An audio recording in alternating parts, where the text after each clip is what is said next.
Buenos días. Yo creo que a estas alturas, después de 20 años de chavismo, de 20 años de tiranía, de narcotiranía, donde prácticamente la barbarie chavista ha destruido a Venezuela, la gran mayoría de los venezolanos tiene claro que no habría sido posible instalar el chavismo en el poder de no haber ocurrido, de no haber existido lo que nosotros hemos calificado desde el principio como la falsa oposición. Es la falsa oposición porque es la que se presenta a sí misma como una alternativa, pero la cual en el fondo lo que está tratando es de hacer negocios con el régimen. Es la que está tratando de buscar maneras de legitimar al régimen. Es la situación con la cual tuvimos que lidiar los venezolanos desde el año 99, cuando medios de comunicación, intelectuales, académicos, pero sobre todo los políticos que se presentaban como demócratas y como alternativas, siempre embaucaron y engañaron a los venezolanos, lanzándolo por el camino de la esperanza, de una falsa esperanza que por la vía de unas elecciones o de unos referéndum, por la vía de respetar la legalidad, la pseudo legalidad del Estado chavista, de esa manera se podía salir de Chávez. Es una historia, es un proceso que ha tomado prácticamente 20 años para terminar de entender que estos elementos en realidad lo que hacen es representar sus propios intereses. Por eso ellos siempre eh, iban a una elección, se convocaba alguna protesta, pero inmediatamente se producía la desmovilización de la protesta, siempre usando estos mecanismos simplemente para aumentar algún tipo de presión en las negociaciones que, por supuesto, no eran negociaciones conducentes a sacar al chavismo del poder, sino negociaciones para mejorar, entre comillas, las condiciones electorales. Nuestro líder, amigo repúblico Alberto Franceschi, siempre ha reivindicado la idea que el movimiento Repúblicos es eso exactamente, es un movimiento, no es un partido político. Queremos tener la flexibilidad de desplegar y de explicar una serie de tesis políticas sin tener que refugiarnos ni escondernos dentro de las siglas de un partido, de la disciplina partidista o del sectarismo de algún tipo de culto. Pero nosotros, los repúblicos, tenemos algunos principios, unos ejes fundamentales que nosotros los usamos para evaluar la situación política, para definir nuestras propias tesis políticas y para nosotros fijar una posición frente a lo que está pasando en Venezuela. Este estándar o estos criterios es lo que nosotros hemos definido como esos ejes que se expresan cuando nosotros conversamos con una persona para saber a quién tenemos al frente, para nosotros explicar nuestro planteamiento político. Existen tres definiciones fundamentales, pero de ellas hay una que quizás es la más importante, y es que para nosotros todo comienza, la acción política se desprende y se deriva del desconocimiento de la Constitución chavista del año 99. De manera que para nosotros no existe ningún tipo de duda a la hora de explicar nuestra posición política porque comienza con esa definición, un desconocimiento a una constitución que prácticamente lo que hace es sentar las bases para destrozar la nación venezolana, que fue aprobada de manera fraudulenta, una constitución que lo que hace es establecer la estructura del Estado chavista a su medida y una legalidad que va en contra de los venezolanos. Como segundo elemento, nosotros siempre hemos planteado la necesidad de ir a una salida por la vía de la fuerza, por el agotamiento institucional que existe en Venezuela, por la vía de una intervención militar internacional o por la vía de una fractura interna de las Fuerzas Armadas en Venezuela. Y por supuesto, esto debe conducir no a un cambio de gobierno, no a un gobierno de transición, sino a una ruptura plena, definitiva con el Estado chavista, que eso es otra cosa. La ruptura con el Estado chavista significa romper con las estructuras militares, políticas, financieras, mafiosas que controlan el actual Estado y no es simplemente un cambio de caras en unos cargos de gobierno como de manera oportunista lo plantea la falsa oposición. Estas explicaciones son fundamentales para nosotros porque nos ayudan a poder identificar y poder desenmascarar a quienes, siendo de la falsa oposición, siendo colaboracionistas, siguen actuando políticamente para confundir a la gente. Por eso hoy quiero comentarles, quiero hablarles que es muy importante en este mundo de redes sociales, cuando la gente está metida en una sobreabundancia de información, saber detectar cuáles son las maneras en que estos colaboracionistas se presentan. Son personas que unos conscientes y otros inconscientemente trabajan para el régimen porque trabajan para sostener la agenda política del régimen. Y los reconocemos porque tienen un patrón de conducta, tienen una manera de comunicar esas ideas y porque a la final el resultado, el producto de esto que están haciendo no es otra cosa sino eh, contribuir a hacer cada vez más fuerte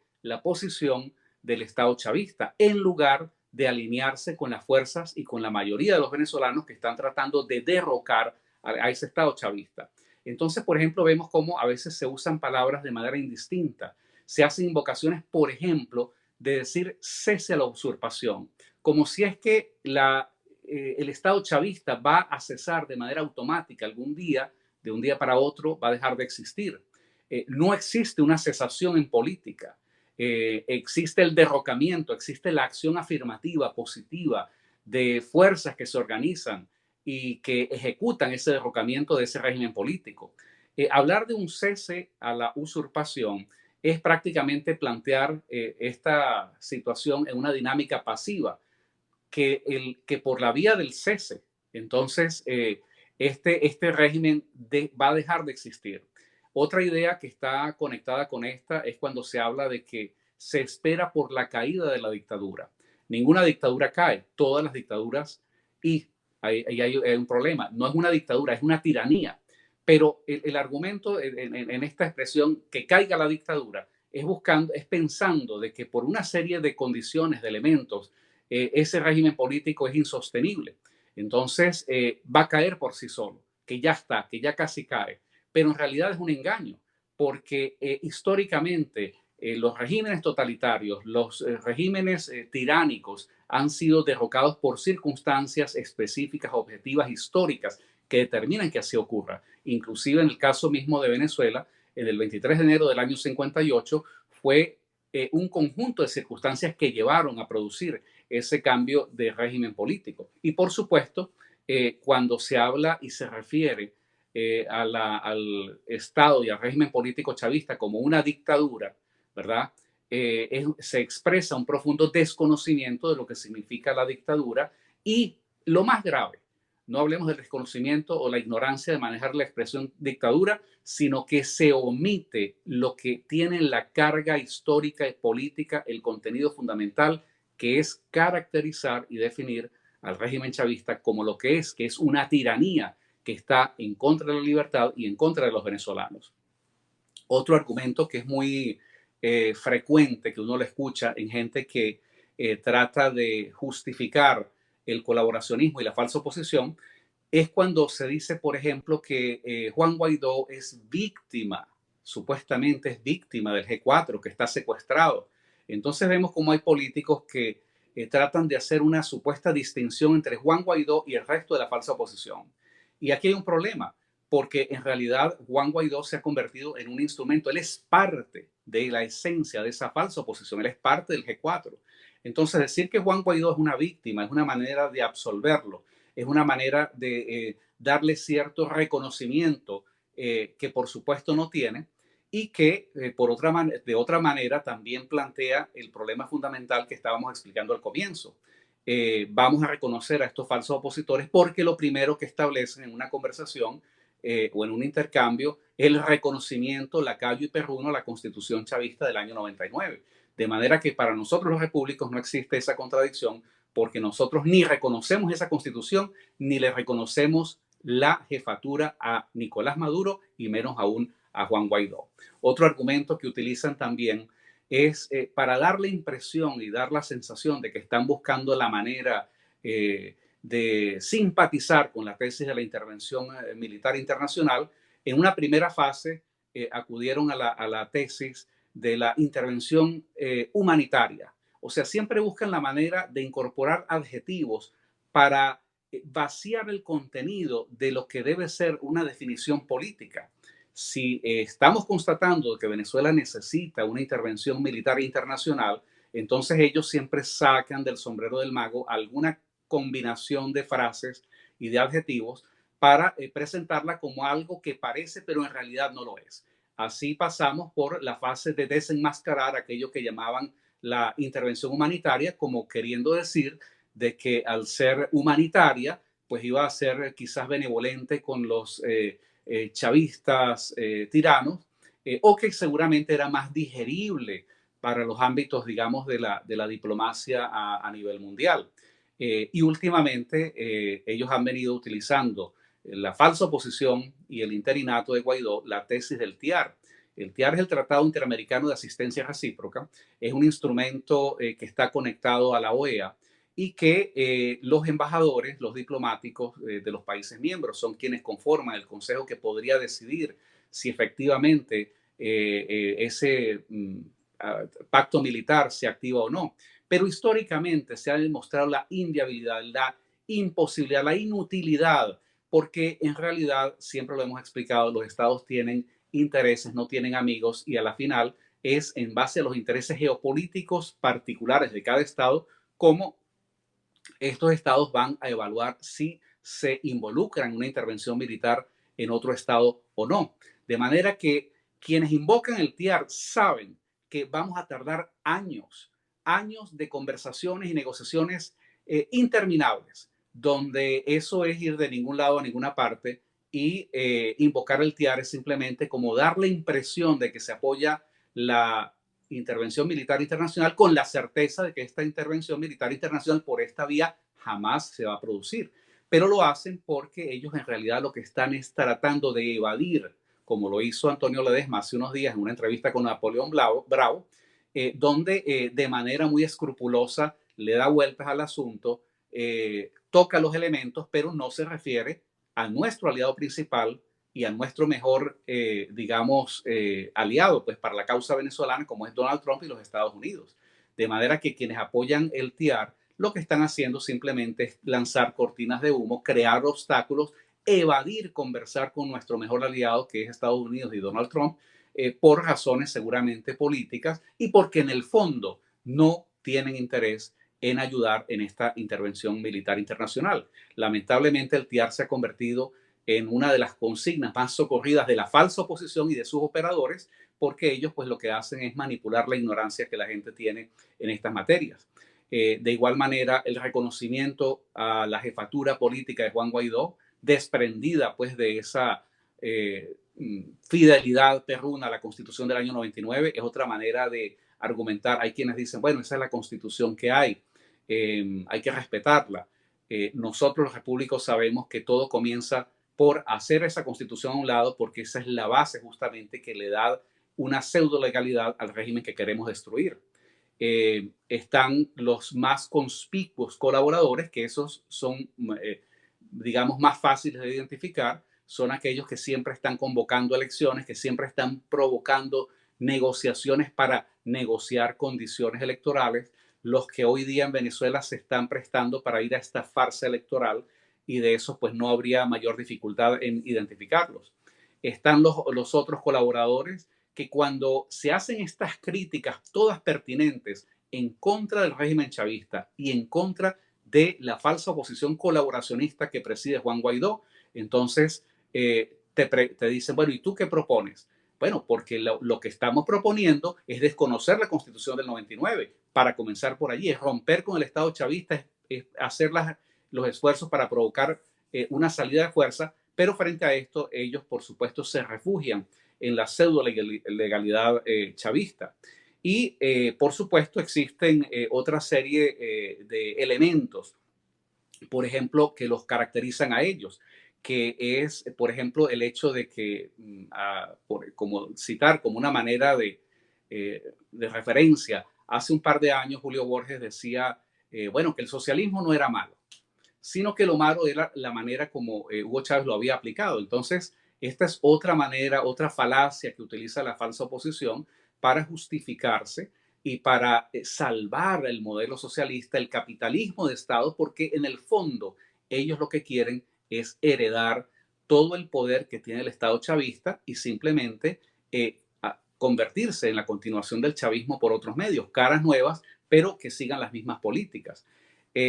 Otra manera también como ellos manipulan es evitando establecer definiciones políticas. Cuando nosotros le decimos a la gente y le explicamos a la gente qué proponemos, desconocer la Constitución, romper con el Estado chavista, provocar una salida de fuerza, la gente entiende de lo que estamos hablando porque son tres definiciones que establecen con claridad qué es lo que en los repúblicos consideramos que se debe hacer en la coyuntura. Pero la falsa oposición prefiere esconderse detrás de etiquetas que son difusas y que confunden, pero a la final no dicen nada. Entonces ellos prefieren decir, bueno, es que somos de la centro derecha o de la centro izquierda o del centro algo, y dejar a la imaginación y a la libre interpretación del que escucha la expresión qué significa eso de que en Venezuela alguien después de 20 años de Estado chavista, de capitalismo de Estado chavista, alguien diga que es de la centro derecha. Eh, yo creo que acá lo que está planteado es hablarle con claridad a la gente, más allá de definiciones de izquierda o derecha, hay que quitarle la máscara a estos falsos opositores que en realidad no son otra cosa sino personas que han sido víctimas de esa tiranía cultural del socialismo y de la izquierda en Venezuela y que todavía no logran superar esas taras. Y quizás la última que yo tengo en mi lista de las maneras más perniciosas, más pérfidas que utiliza la falsa oposición es el supuesto llamado a la unidad. Una unidad donde teóricamente caben todos, una unidad donde caben los chavistas corruptos, los que han sido asesinos, torturadores, por supuesto combinados con los corruptos y los operadores de la falsa oposición, porque según esta falacia, solamente si los venezolanos, no si los venezolanos, si la oposición se une, entonces solamente por esa vía se puede derrotar al chavismo. Pero claro, ¿qué entienden ellos por la oposición? Son los factores burocráticos, las franquicias partidistas, los grupos mafiosos chavistas que saben que en algún momento el régimen va a ser derrocado y saltan y cruzan la barrera y son recibidos con brazos abiertos. Esa es la oposición, digamos, que se está gestando al calor de esta unidad que convoca Juan Guaidó. Nosotros sabemos, y por eso tenemos que quitarles la máscara, que la razón fundamental para ellos invocar esta oposición